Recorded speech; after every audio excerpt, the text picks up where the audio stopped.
정부가 여야 정당들이 내놓고 있는 복지 공약에 대해서 포퓰리즘이라고 정면으로 반박했습니다.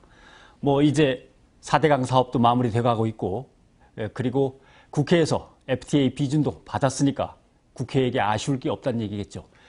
그러나 한 가지만은 좀 짚고 넘어가고 싶습니다. 포퓰리즘 공약이라는 건 이해가 가지만 그렇다고 정부가 국가 채무나 국가 재정의 건전성을 핑계로 해서 복지의 확대를 막으려 해서는 안 됩니다. 김대중 정부 때 국가의 적자성 채무가 43조였습니다. 노무현 대통령 때는 127조로 끝났습니다.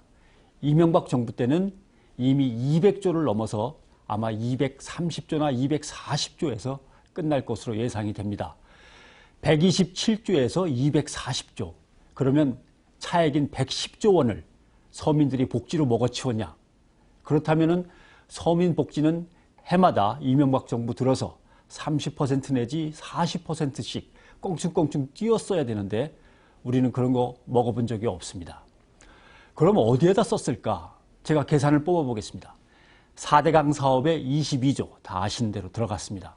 보금자리 주택에 12조 들어갔습니다. 그리고 7대 광역경제권의 30대 선도 프로젝트라고 하는 것이 있었는데 여기에 125조 내지 126조 들어갔습니다. 서민 복지를 위해서 쓴 돈이 아닌 거죠. 대형 건설 토목 프로젝트의 이득은 모두 기업들이 가져갔습니다. 이건 이제 적자성 채무입니다. 이번에는 금융성 채무를 한번 보죠. 김대중 정부 때 금융성 채무는 얼마였냐면은 15조밖에 안 됐습니다. 지금 이명박 정부 들어서 금융성 채무는 아마 120조를 지난번에 넘겼으니까 아마 130조까지 와 있을 겁니다. 도대체 110조, 120조를 누가 빌려다 썼느냐? 서민들이 가져다 썼겠습니까? 아닙니다.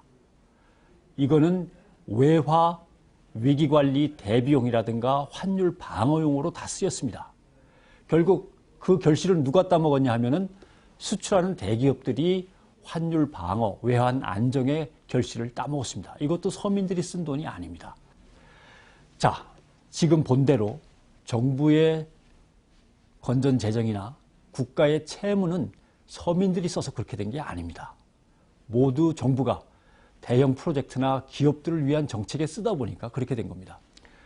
보수 정당, 보수 정권이 집권을 하면 경제 정책은 어쩔 수 없이 기업 프렌들리 아니면 시장 프렌들리 아니면 기득권층 프렌들리로 갈 수밖에 없습니다. 성격상 그렇습니다.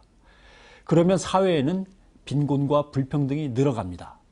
그렇기 때문에 보수 정권은 집권을 하면 자기의 그런 성격을 미리 이해하고 오히려 더 꼼꼼하고 치밀하게 복지 정책을 짜야 됩니다. 서민들한테 더 친절하게 복지 정책을 내놓아야 되는 거죠. 그래야 균형을 맞출 수 있습니다. 그런데 국민의 소리에 귀를 막고 그저 권위주의적으로 국민을 누르면서 앞으로만 나가면 국민들의 빈곤은 국민들의 분노로 바뀌게 됩니다. 그리고 좌절감도 커지죠. 그러면서 그것이 통계적으로 나타나는 게 뭐냐 하면 바로 자살의 증가입니다. 노무현 정부 때 인구 10만 명당 자살은 평균 25명 선이었습니다. 이명박 정부 들어서 인구 10만 명당 자살은 지금 31.2명에 와 있습니다. 대통령 며칠 전에 기자회견 하는데 자기 열심히 했다고 얘기합니다. 열심히 했겠죠. 그러나 방향이 틀렸습니다. 처음에 방향이 잘못되면 맨 처음에는 조그마한 빗나감이지만 열심히 달려나가면요. 나중엔 크게 어그러지는 겁니다. 그렇기 때문에 머리가 안 따르고 귀는 막고 자신 있다고 뛰어나가는 사람이 제일 위험한 사람입니다. 이제 임기 1년 남았습니다. 서민들의 복지 발전이 없는 국가 발전은 의미가 없는 겁니다. 그리고 민중이 버려진 민주주의는 그건 우리의 민주주의가 아닙니다.